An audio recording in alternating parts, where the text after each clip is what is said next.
திருமுல்லை ஆழ்வார் பட்டறைக்காக எங்களுடைய உச்சகட்ட வரலாற்றில் நாங்கள் திருவண்ணாமலை மாவட்டம் வந்தவாசி அருகாமையில் இருக்க குரு தவளகிரீஸ்வரர் மலைக்கு வந்திருக்கோங்க. குருவின் பெயருக்கு ஏற்பதான் இங்கே மாபெரும் விஷயங்கள்லாம் செஞ்சுருக்காங்கன்னா இங்கே ஆதி மூலத்தையும் அதிமூலத்தையும் மூன்று ஆகக்கூடிய சக்தியும் கொடுத்துருக்காங்க. அதிலிருந்து வெளிப்படக்கூடிய ஒவ்வொரு நாத ஒலியும் எப்படி கேட்குங்கிறதுக்கு நீங்கள் இந்த மலையில் 3 மடங்காக்கும் சக்தி வேண்டும், மும்மூலமாக்கும் சக்தி வேண்டும். யோகம்னா எது, தியானம்னா என்ன, தவம்னா என்ன, வாழ்க்கைனா என்ன, தருணகரனா என்னங்கிறதுக்கான முழு ஆகமும் வேண்டுமா?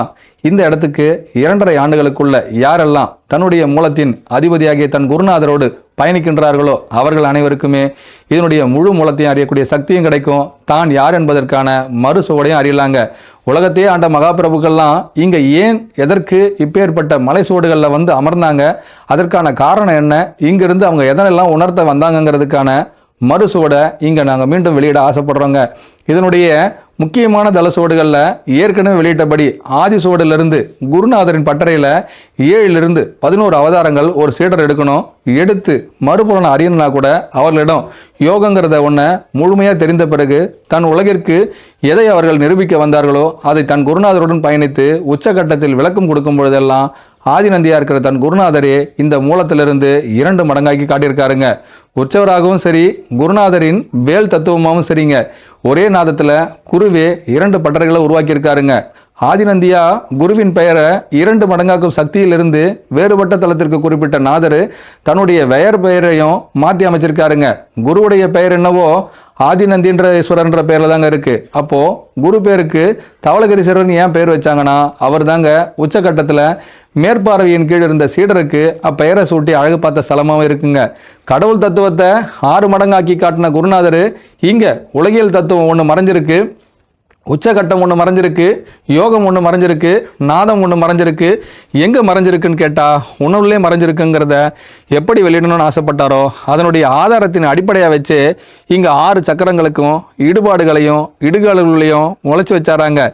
ஏன்னா வாழ்க்கையில் யாரெல்லாம் தன்னை முழுமையாக உணரணும்னு ஆசைப்படுறாங்களோ அவருடைய மனுமுறையை மீண்டும் மீண்டும் பகுப்பாய்வும் பொழுதெல்லாம் அவர்களிடம் இருந்து எது வெளிப்பட ஆசைப்படுகின்றதோ அதிலிருந்து அவர்களே மீண்டு வந்தால் அவர்கள் இந்த வாழ்க்கையின் அதிபதி ஆகலாங்கிறது தான் இந்த சூடுகளில் குறிப்பிட்டப்பட்டிருக்குங்க. அம்மாவும் சரி பர்வதநந்தின் என்ற பெயரில் இருக்காங்க, குரு ஆறுமுகன்ற பெயரில் இருக்காங்க, ஒண்ணாமலையார் என்ற பெயரில் இருக்காங்க. இது எல்லாமே இயற்கால பெயராக தாங்க இருக்கு. மூத்த பெயராக இருக்கிறவங்க சுமார் 700 1400 வருடங்களை நாங்கள் இந்த மலைக்கு கணிச்சிருக்கோங்க. இந்த கணிப்பு மட்டும் சரியாக இருந்ததுன்னா குருவின் சுவடுகளில் இது 8ஆம் பட்டறையில் தான் சேர்க்க வேண்டியிருக்குங்க. ஆனால் குருவின் நாத ஒளியை சரியான சீடன் யார் ஒருவன் இந்த உலகிற்கு காட்ட விரும்பினானோ அப்பயே இவங்க 10ஆவது பட்டறைக்கு முழுமையாக கொண்டு சென்றிருக்காங்களாங்க.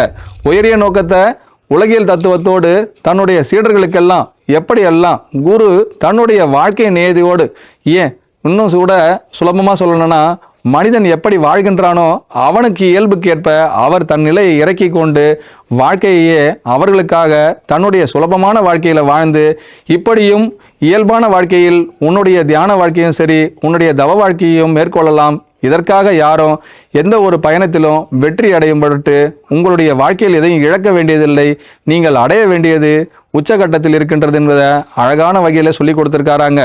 மீண்டும் ஒரு பகுப்பாய்வுக்குள்ள நாங்கள் இந்த தவசூடிகளில் ஏன் இதை வெளியிடுறோன்னா தவளகிரீஸ்வரன்ற பெயருக்கு ஏற்பதான் இவருடைய தவளை சத்தம் இன்னும் இங்கே கேட்டுக்கிட்டு இருக்குன்னா ஒரு முறை அவர் ஓசையை கொடுக்க ஆரம்பித்தார்னா கடைசி வரை ஓயாது இறைத்து கொண்டே இருக்கும்.